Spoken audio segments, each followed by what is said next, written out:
Hello, and welcome to In the Court of the Wenton Knave. And today, when I planned to do this album, I thought this was the end. It's not, because the 2016 box came out after that. So I've got to do that as well next week. And by the time you watch this, there's also more after that. But anything else we'll do with Sam on the Wenton King. Okay, so this is nearly the end of the Wenton Knave, just so you know. Struggling here. I'm moving the table slowly further away from the camera to try and fit all the discs on the screen. You can't quite see Toronto there actually, so I don't quite know what I'm going to do next week. But wait and see. I'll think of a plan, it's fine. Here we go. Radical Action to Unseat the Whole of Monkey Mind. Absolutely killer, definitive release, you know. And of the of the live albums, this is the other one. Great Deceiver, Absent Lovers, Vroom Vroom, Heavy Construction, and this. So there you got the 5 live albums. You don't need to hear me list them at the end. So regardless of what I say now, you should get this. Yeah, get this 3-disc monster. Sorry, no, it's not 3 discs actually. It's 3 CDs, Blu-ray, and 2 DVDs in one glorious package. Yes. But obviously, I review the CDs, so now I'm talking about the CDs. And I think I've already said, if I haven't said, Fripp looks happy. That's so great. He smiles after each song. That doesn't happen before. And obviously he rejects any personal contact or anything like that with the fans. That doesn't really mean anything, and he's right, he's not a celebrity or anything like that. I'm just glad this guy who's, seems to have suffered so much to create all this, to create my favourite music. He's getting a payoff. He's getting something at the end that he enjoys where he's doing the music, and it's great, Let us enjoy playing, was what he said. Maybe you forgot that obvious one before. Yeah, awesome box, I review the CD. So, 3 discs of all the material, all the songs performed in 14 and 15, but not 16, because in 16 they played Fracture and Circus and Dawn Song. And 17, I don't know yet, but by the time you watch this, I think you'll know what they're playing in 17 as well, which would be interesting. Maybe more new material, maybe. But yeah, what's different about, Toronto is different, because that's just as Collectors Club, it's just the recording of the live concert. You're live in Japan, but the audience sound is removed. So it's effectively 3 studio albums, and it's not in the order of the concert, it's themed studio albums, so each one is an album.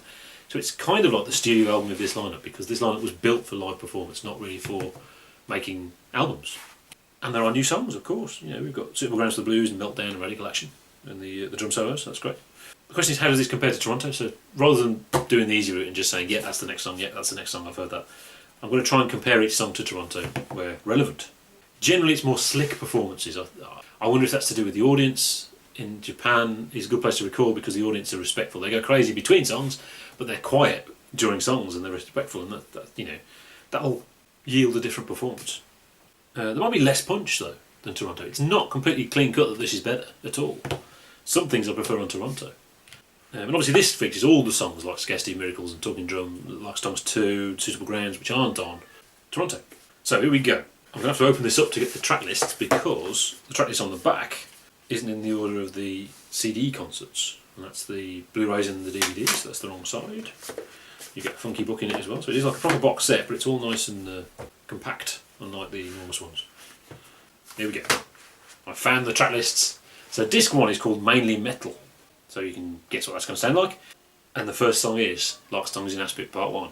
It is so great to hear that intro played live. It's not tape, they're playing it. They've got 3 drummers with all the percussion, they can play it. Very similar to Toronto, different mix.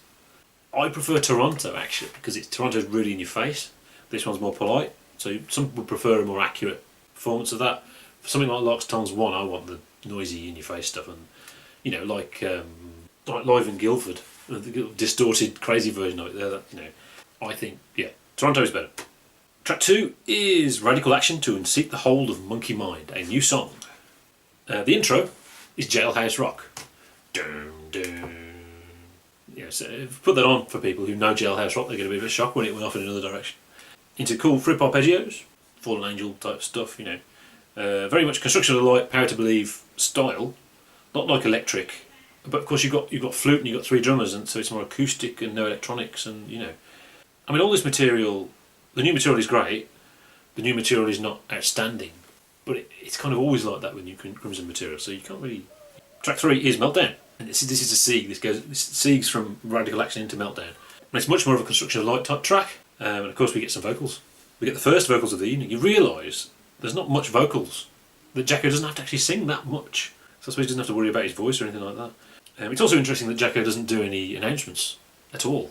Maybe he just doesn't feel comfortable doing that. I don't know. He did with the Schizoid band when I saw them. It was in a club in Bilston. But he didn't. He was very witty actually. But maybe he feels intimidated by Belew, who is the ultimate frontman in so many ways. You know, maybe. Don't know. There's some real nasty sax on there. This is great. The plodding drums, and it keeps it a bit different. You know, it's not just like Construction of Light, which is very light. The Toronto version is much more in your face, but I like the radical version of that. I think the Radical Action version of that is better. Track 4 is Radical Action 2, and it's instrumental, lots of guitars, type riff. I've actually just been listening to the 2017 versions of this. There's actually, I think there's 3. It's free to download. And I've made my own CD of the 2016 free tracks, but with no duplicates, because there's a whole load of duplicates. And I find that very listenable actually.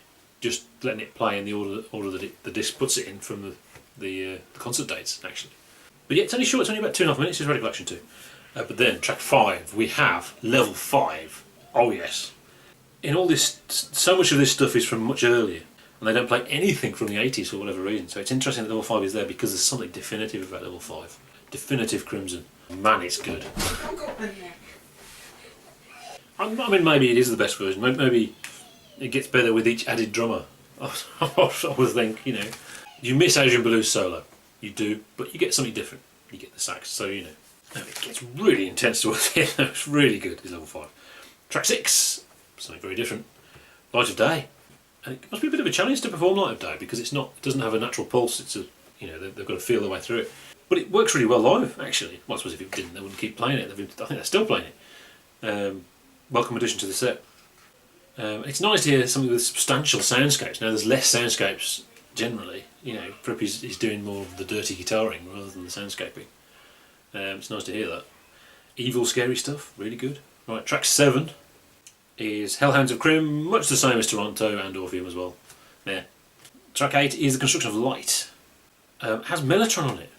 It's a Mellotron emulator, whatever it is. I think it's that red keyboard that Bill Rieflin plays, I think. Certainly didn't notice that on Toronto, and that's better. That's better than the Toronto version, so that's good. Track 9 is Talking Drum, not on Toronto. Quite different. Too short. Very, very short. It seems over the years, Talking Drum has got shorter and shorter. Obviously suiting to the drumming, obviously, and they're using pads, and we've got the funk fingers from Tony Levin. This sort of dun dun dun between each successive change or speed up, which is new. And with sax as well, it's got sax on it, so great full sound. Just shame there's not much of it, you know. And then we end with Last Songs in Aspic Part 2. Tiny bit disappointed because I was, you know, the stuff on Toronto was so great, you know. I think the 90s versions are better of Larks 2. I think somehow Larks 2 worked really well with the double trio. Still great. It's very distorted, I think cleaner in the 90s. Maybe the guitar is a bit subdued, maybe. The saxophone is the highlight, which should have been there in the first place in so many ways. And there's a cool bit when they come back in after the solo. It's just great. It's just great. So that's disc 1, which is mainly metal. Okay, disc 2 is Easy Money Shots. That's the theme, and what does that mean? It means it's somewhere in between. It's not just metal. It's metally, but it's also easy money type stuff, but not necessarily the classics of the big famous songs which are on disc 3. And track 1 is Peace, a theme. I'll just call Peace here. Nice addition to the Japan shows only then, played it before. Did they open the show with that on some of the Japanese shows? It's not quite clear, I'm not entirely sure. Instead of Larks 1, and then into Pictures of a City, maybe. And that's not on Toronto, but obviously again, Jakko's voice, great. Track 2, Pictures of a City. It's the Pictures of a City arrangement, not Amana City, predictably.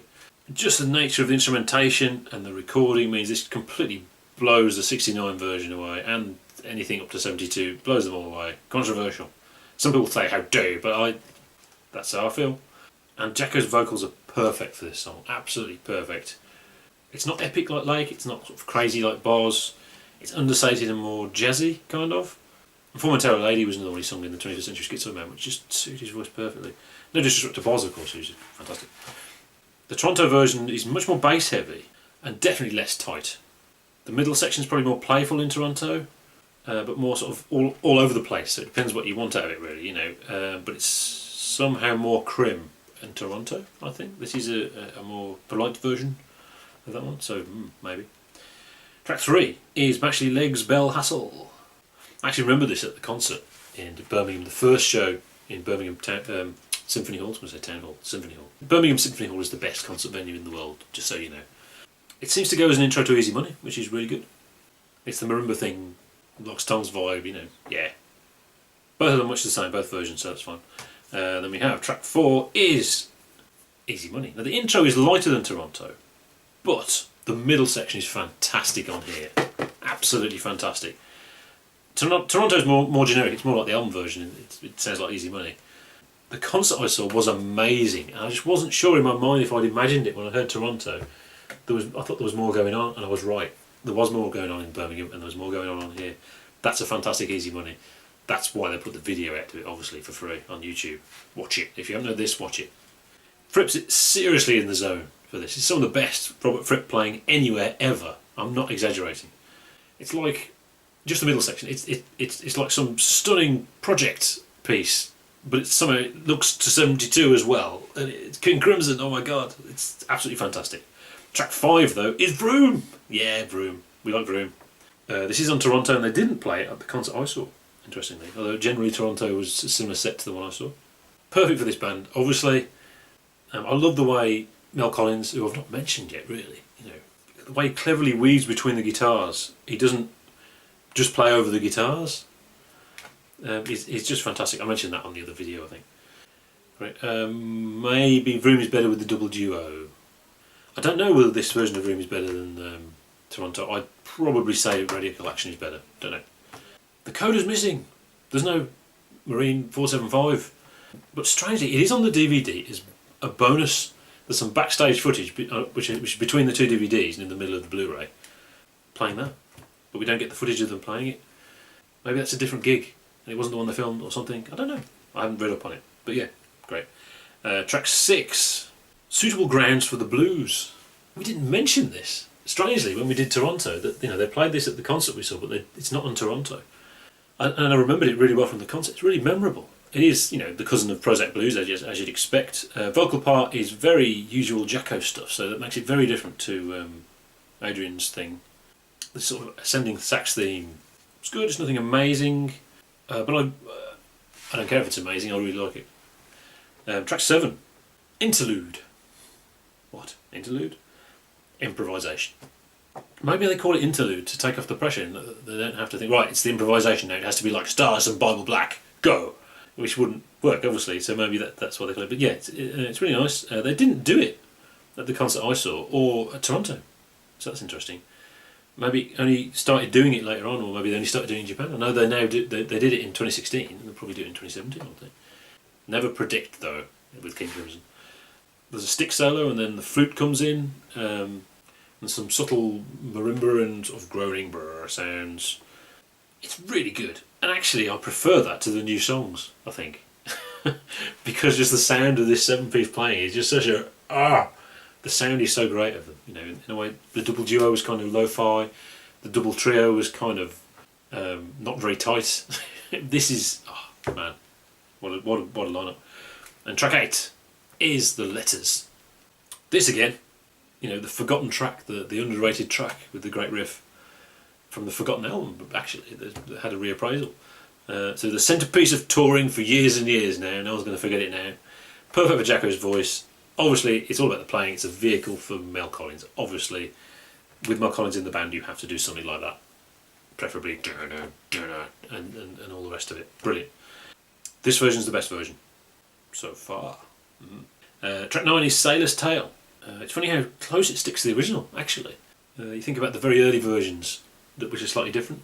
This doesn't. This is, you've got 3 drummers though, so obviously it's going to sound good. Even the guitar solo is ever so close.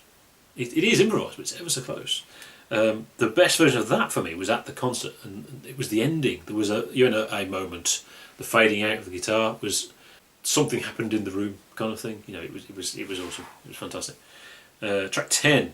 Oh, I should say, Sailor's Tale is better here on this one. Track 10, Scarcity of Miracles. Nice to see them playing this. I think it's quite like they play this. It's the predecessor to this stuff, you know.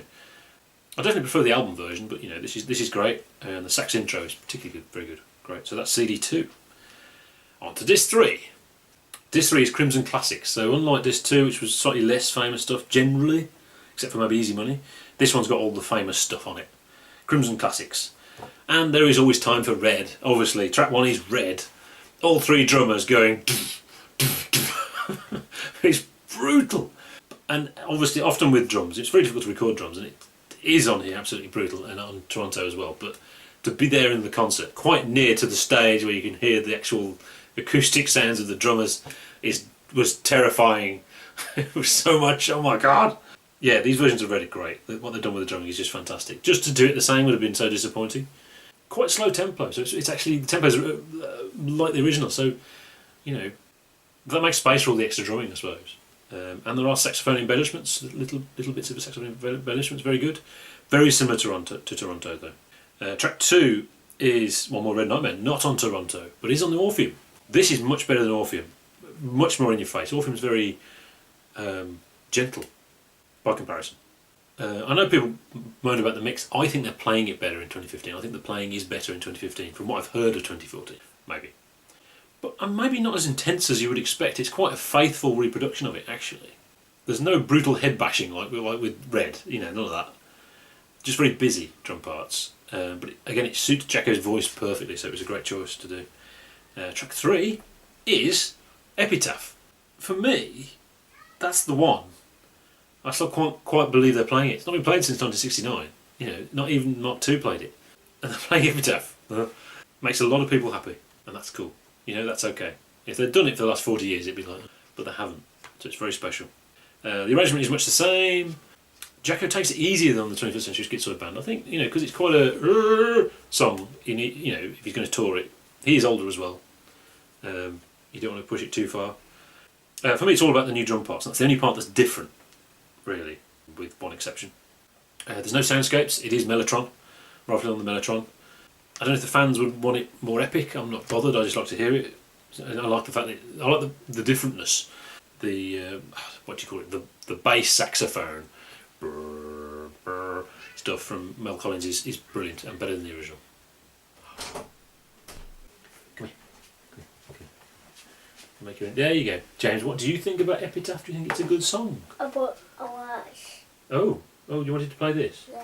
You wanted to play that. Yes, in a bit. After Dave's finished this, we'll play it. We will. Anyway. Track 4 is Starless. Starless is in the middle of, not at the end of the set. It is in the concert. It's got the end of the thing. But here it's only track 4. That seems strange, but fantastic. All the versions are fantastic of this lineup. That's it. It's all wonderful. Fripp plays the theme. Mel Collins plays the solo. A bit low in the mix on Radical, so you could choose, you know. And Mel Collins plays the break between solos. That bit that, you know, the Fripp that Bill wouldn't keep time to and Fripp would get stressed about. The second solo space is Fripp doing his banjo rhythm stuff rather than his blah. And the final theme is Fripp and Mel playing together. Fan-bloody-tastic. That's such a cheesy thing to say, but yes. Track 5. Here we go. Devil Dogs of Tessellation Row. Very tight drum solo. Quite generic by Crimson standards. Wouldn't have happened with the double trio, not that tight. Not on Toronto as well, so that's interesting. Track 6, The Court of the Crimson King. Not played since 1971. I don't think they played it in 72, but Mark II did play it. Even though the audience were complaining they weren't playing it whilst they were actually playing it. And a bit like Epitaph, it's odd to hear it played at all. I've never been a massive fan of it, ironically. Good song though, obviously. Track 7 is 21st Century Schizoid Man, the final song. Killer version. Opens with the Wind extract. So it's actually on there now, you know. The Toronto version is more sort of messy. This is better, I think. Gavin Harrison's solo is amazingly listenable. Even when you've heard like multiple versions of it and whatever, it's great.